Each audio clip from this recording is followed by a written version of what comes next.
체르노빌 방사능 사건과 특히 일본의 후쿠시마현 원전 방사능 문제가 요즘 우리나라뿐만 아니라 전 세계에 심각한 위협을 야기하고 있습니다. 이로 인해 각 나라에서는 탈원전 운동을 벌이고 있습니다만 한편으론 원자력 발전이 경제적 전기 공급이 가능한 탓에 간단치 않은 상황입니다. 반세기 전만 해도 핵 분열 방식의 원자력 에너지는 인류의 희망이었고 친환경 에너지라고 여겨져 왔었습니다. 그러나 체르노빌과 후쿠시마 원전 사고 이후 수십 년 동안 계속해서 방사능 폐기물은 여전히 각 나라마다 심각한 문제가 되고 있으며 방사능 누출 문제는 인류의 암을 비롯한 각종 질병과 세포 변이로 기형아를 출산하는 등 치명적이라는 사실이 현재도 진행형입니다. 이후 전 세계 나라들은 새로운 에너지 자원으로 태형 에너지 등 효율보다는 안정적인 에너지 정책을 추진하게 됐습니다. 그런데 세계 많은 과학자들은 지난 50여 년 동안 지금의 환경 문제와 에너지 위기를 극복하고 차세대 에너지 개발에 나서는 중 드디어 이것을 성공시켰습니다. 이것은 1990년대 컴퓨터 기술과 소재 공학의 발달로 상용화 가능성이 확인됐고 1997년 EU에서 이것의 방출에 성공했으며 1998년에는 일본이 이 기술의 과학적 타당성을 입증했습니다. 그것은 바로 핵융합 장치입니다. 한국은 핵융합 분야에서 선진국과 비교해 수십 년 늦게 시작한 후발주자입니다. 그러나 K-스타 건설 프로젝트를 성공적으로 마무리하여 핵융합 주도국 반열에 올랐습니다. 국내 기술의 초전도 핵융합 연구장치 K-스타는 한때 초전도 물질로 세라믹을 사용해서 사기 아니냐 하는 외국 과학자 등으로부터 비판을 받기도 하였으나 한국의 과학자들은 세라믹을 이용해서 초전도 자석을 만들어냈고 2018년에는 전세계 최초로 플라즈마 온도 1억도를 유지하는 데 성공했습니다. 1억도는 사실상 상상이 가지 않는 온도입니다. 윤곽로 쇳물이 1500도이고 태양 중심부의 온도도 1500만도에 불과합니다. 정말 가늠할 수 없는 온도죠. 이런 고온을 만들려는 이유는 핵융합 반응을 일으켜 에너지를 뽑아내기 위해서고 중수소와 삼중수소의 원자핵이 결합할 때 나오는 막대한 에너지를 전력 생산에 이용하기 위해서라고 합니다.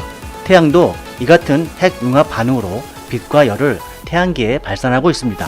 핵융합이 안정적으로 일어나는 조건을 알아내고 그 상태를 유지하는 방법을 파악하기 위해서 프랑스에서 국제 핵융합 실험로 이터가 지어지고 있습니다.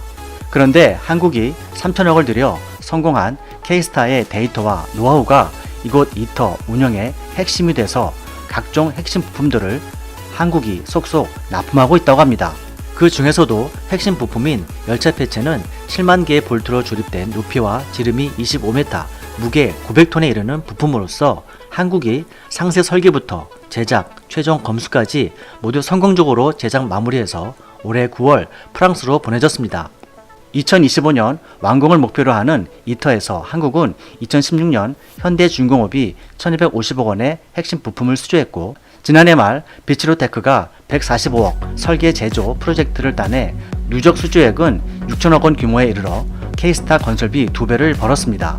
일본에서도 한국보다 큰 JT60SA를 짓고 있는데 올해 가을 가동을 시작합니다. 그런데 일본에서도 초전도 자석용 코일 같은 핵심 부품을 한국에서 조달받고 있습니다. 태양이 불타는 원인은 수소, 헬륨의 핵융합 반응으로 엄청난 열과 빛의 에너지를 뿜어내고 있는 것입니다. 지구상 모든 에너지의 근원은 태양으로서 태양이 1초 동안 뿜어내는 에너지는 지구의 모든 인류가 100만 년을 쓰고도 남을 정도로 막대하다고 합니다. 핵융합 장치는 이처럼 태양에서와 같은 원리로 에너지를 만들어낸다고 해서 인공태양이라고 부르고 있는 것입니다. 핵융합 발전이 주목받는 이유는 다음과 같은 엄청난 장점 때문입니다. 첫째는 재료의 무한성입니다. 바닷물의 풍부한 중수소와 지표면에서 쉽게 구할 수 있는 리튬, 삼중수소가 원료이기 때문에 자원이 무한하다는 것이죠. 바닷물 속의 중수소는 약 22조 톤으로 이것은 인류가 무려 200억 년을 사용할 수 있으며 리튬 또한 3000년을 사용할 수 있는 어마어마한 양입니다. 둘째는 친환경성 그 자체입니다. 이산화탄소를 배출하지 않는 청정 에너지로 핵 분열보다 7배 높은 효율성은 물론 핵 분열의 부산물이 방사능인 것에 반해서 핵융합의 부산물은 헬륨으로 전혀 무해합니다. 셋째, 마법 같은 효율성입니다. 핵융합 연료 1g만으로 석유 8톤의 에너지 생산이 가능하고 노트북 배터리 리튬 정도의 양으로 한 사람이 30년간 쓸 수 있는 전기를 생산할 수 있습니다. 즉, 국제 핵융합 실험 프로젝트는 자연이 에너지를 얻는 방식을 모방한 것으로 말 그대로 자연의 순리를 따라 만들어지는 천연의 방식입니다.